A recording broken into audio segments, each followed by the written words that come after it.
राजा युधिष्ठिर ने पूछा, श्री कृष्णचंद्र, ऐसा कौन सा कर्म है जिसके करने से सभी कष्ट दूर हो जाएं और कोई संताप भी नहीं हो? तो भगवान श्री कृष्ण ने कहा, महाराज, आपने जो पूछा है उस विषय में एक आख्यान वर्णन करता हूं। पूर्व काल में विदिशा अर्थात भेलसा नगरी में शीरभद्र नामक एक वैश्य रहता था। वह पुत्र पौत्र कन्या स्त्री आदि के भरण पोषण में ही लगा रहता था। फलस्वरूप स्वप्न में भी उसे परलोक की चिंता नहीं होती थी। वे न्याय अन्याय हर तरह से धन का ही उपार्जन करता, कभी दान हवन देव पूजन आदि कर्म का नाम भी नहीं लेता था। नित्य नैमित्तिक कर्मों का लोप उसने स्वयं कर दिया था। कुछ काल के अनंतर वह वैश्य मृत्यु को प्राप्त हुआ और विंध्य अरण्य में यातना देह में प्रेत रूप से रहने लगा। एक दिन ग्रीष्म ऋतु में विपीत नाम के वेदवेता ब्राह्मण ने उस प्रेत को देखा कि वह सूर्य किरणों से संतप्त नदी के बालू में लौट रहा है।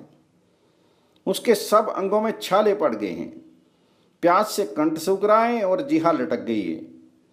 वह लंबी लंबी सांस ले रहा है। उसकी ये दशा देखकर ब्राह्मण को बड़ी दया आ गई और उसने उसका वृत्तांत पूछा।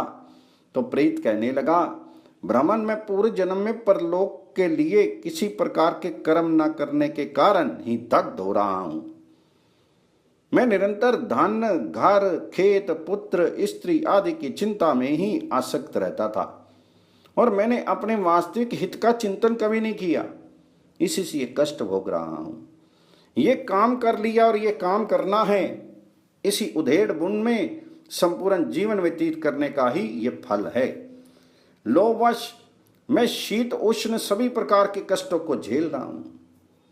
मैंने धर्म के लिए किंचित भी कष्ट नहीं झेला, उससे अब पछताता हूं। देवता पितर अतिथि आदि का मैंने कभी पूजन ही नहीं किया और यही कारण है कि अब मुझे अन्न जल तक नहीं मिल रहा है। अन्याय के द्वारा एकत्र किए गए धन का उपभोग दूसरे लोग कर रहे होंगे। ये सोच सोच कर मुझे चैन नहीं मिलता है। मैंने कभी ब्राह्मणों का पूजन नहीं किया और ना ही कभी देवर्चन ही किया। फलस्वरूप मेरी ऐसी दशा हुई है क्योंकि मैंने पापों का ही संचय किया। अतः मैं उसके फल को अकेले ही भोग रहा हूं। मैं अपने किए दुष्कर्मों का ही फल भोग रहा हूं। अतः हे मुनीश्वर, यदि ऐसा कोई उपाय हो तो आप उसे बताइए जिससे इस दुर्गति से मेरा उद्धार हो। तो विपीत मुनि बोले, शीरभद्र, 10 जन्म पहले तुमने भगवान अच्युत की आराधना की इच्छा से सुकृत द्वादशी का उपवास किया था। उसके प्रभाव से इस पाप के बहुत बड़े भाग का क्षय हो गया है। अब तुम्हें अल्पकाल में ही उत्तम गति प्राप्त हो जाएगी। ये द्वादशी व्रत पापों का क्षय तथा पुण्य का संचार करने वाला है। इसी कारण इसका नाम सुकृत द्वादशी है। इस तरह शीरभद्र को आश्वस्त करके विपीत मुनि अपने आश्रम को चले गए और शीरभद्र भी द्वादशी के फल स्वरूप थोड़े काल के अनंतर मोक्ष को प्राप्त हो गया। इतना कहकर श्री कृष्ण भगवान बोले, हे महाराज, ये उपवास का प्रभाव है कि इतना पाप थोड़े ही काल में क्षय हुआ। इसलिए मनुष्य को पुण्य के लिए सदा यत्न करना चाहिए और अपने कल्याण के लिए उपवास आदि करते रहना चाहिए।